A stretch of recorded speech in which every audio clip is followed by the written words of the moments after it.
You're watching Boone TV News.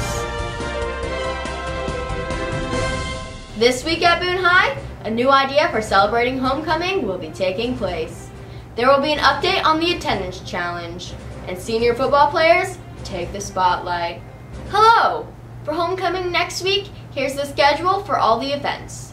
Sunday the 12th is the annual Powder Puff Game. Tuesday the 14th, there will be a celebrity or movie star day and biggest hair contest.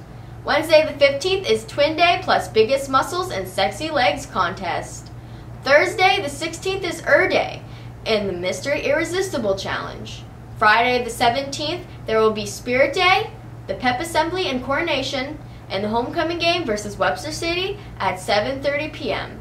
Saturday the 18th is the homecoming dance. Taking place today, there will be something new in order for celebrating homecoming. On Friday, October 10th, Boone High School will be filming a lip dub throughout the school.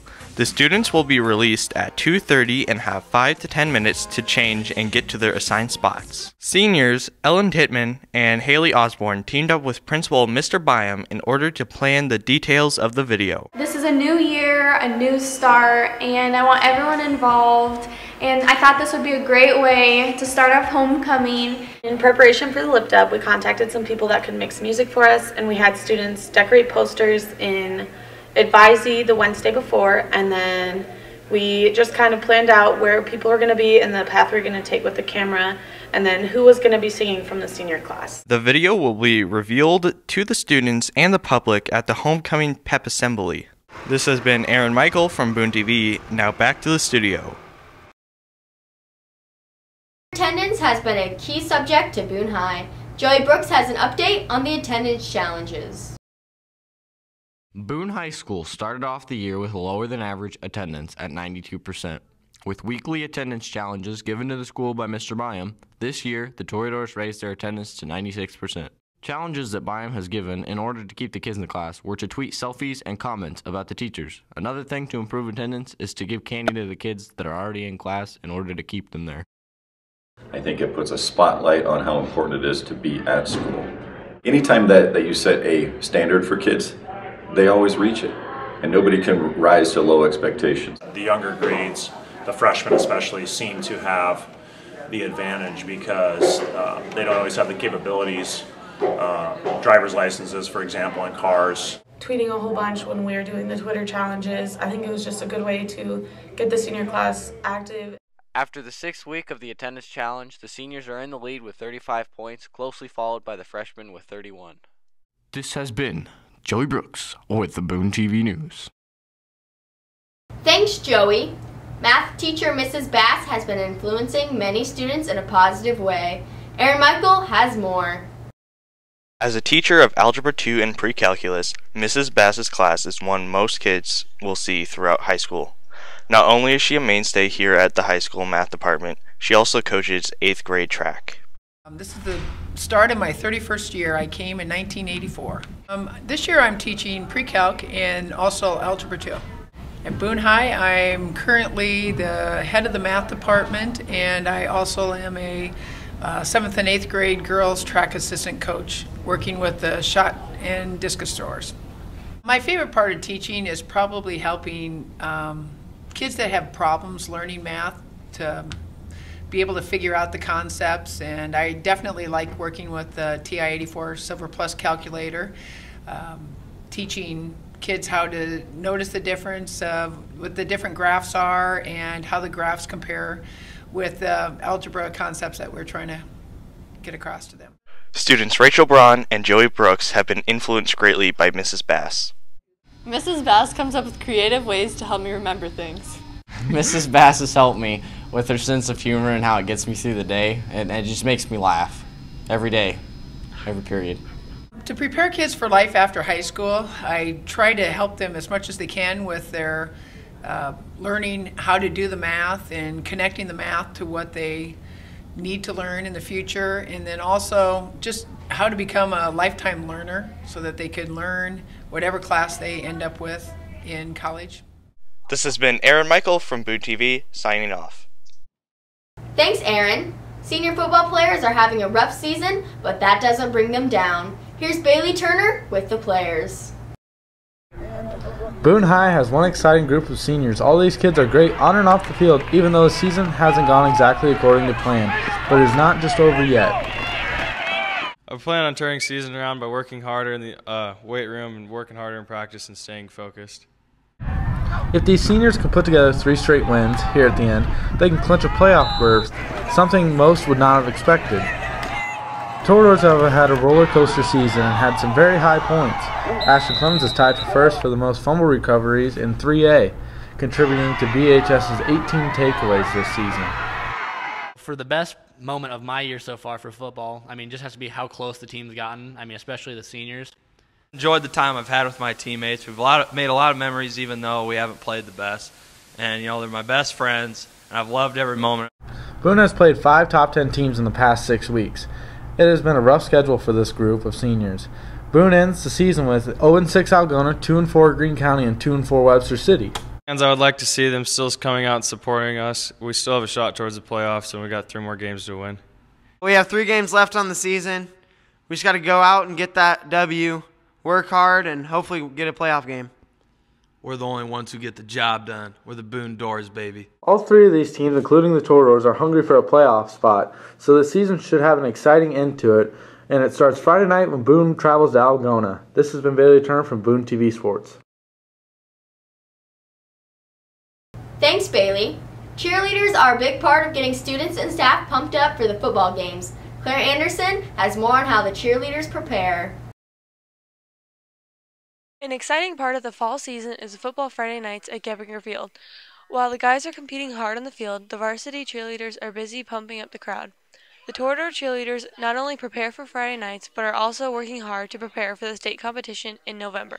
We're doing lots of things to get ready for state competition. That includes lots of jumps, lots of tumbling, practice on all the counts, hard work on stunts. We try to stay in there most of the time. Right now we're still hitting the ground sometimes.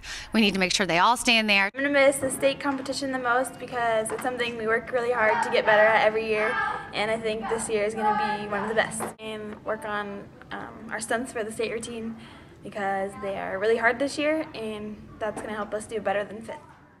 The cheerleaders of Boone High have spent their time practicing and preparing for Friday nights. My favorite part of football cheerleading is the atmosphere of the games and the school pride we have and just cheering on the Toradors. I think my favorite part about being a cheer coach is just watching the girls love it so much, watching them support their school. And Boone High is a great place to be a cheer coach and a cheerleader. The Torador cheerleaders have a huge impact on the Friday night atmosphere.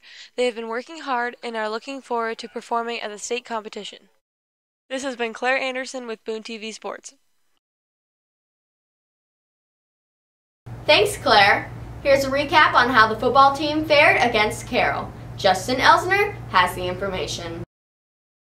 Despite early season struggles, the Torador football team was looking to get their first win against highly ranked Carroll Tigers. With a slim shot at the playoffs still a possibility, this was a big game for the Toradors.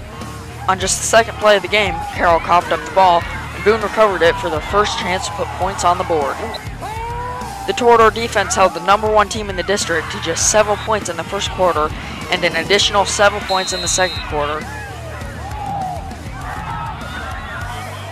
The Toradors go into halftime down by 14 points.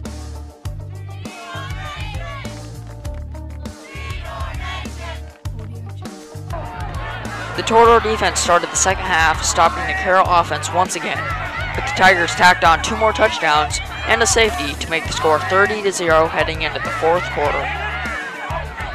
With a large deficit, the Toradors needed to get their offense going, but the Tiger defense proved to be too much in the end.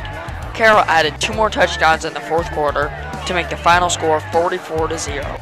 The Toradors fall to 0-6 after tonight's loss. I'm Justin Elsner from Boone TV Sports. Thanks, Justin. Here's your volleyball recap with Nathaniel Brown. He has the scores and highlights.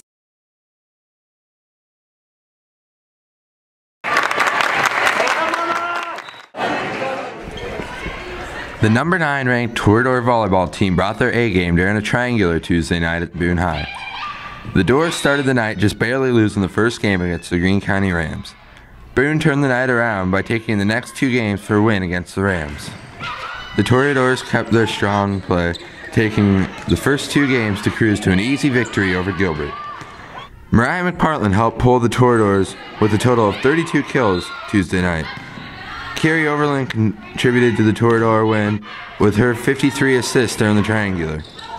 The win Tuesday night brings the Torador record to 22-5. Join Boone for a pink out in Carlisle Tuesday, October 14th. Thanks, Nathaniel.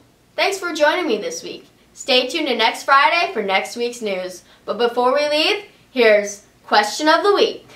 Question of the Week! Question of the Week! With homecoming next week, we thought it was important to ask students what their favorite part of homecoming is. My favorite, crushing girls' dreams. Hey, you want to go homecoming with me? Oh my gosh, yes! JK, LOL, I have a date. Hashtag sorry not sorry. What you say? That you only meant what. My favorite part of homecoming week is the party! My favorite part of homecoming week is just the time of year. It's a special time of year with the seasons change and alumni coming back. Football games are always fun, and all the activities that go along with that makes it a really special time of year. Wearing my dad's Letterman jacket. Just watching everyone come together as a school. The marching band is out on the field, and I'm playing the cymbals with them, and we get to see how we decorated our instruments. Pie. Dressing up for one of the homecoming activities. Laughing at everyone else's costumes because Luis Ramirez's costumes are so much better than everyone else's. He's climbing in your windows, he's snatching your people up. My favorite part about homecoming week and homecoming in general is all the dressing up. My favorite part about the homecoming is the dance. First things first, I'm the realest. Everybody kind of gets into the spirit and they all get dressed up, and it's kind of fun because some of it is really silly and some of it's just super exciting. So everything during homecoming week is really fun. The entire week you have to wait. The football game, because there's a lot of excitement and it's football. Who doesn't like football?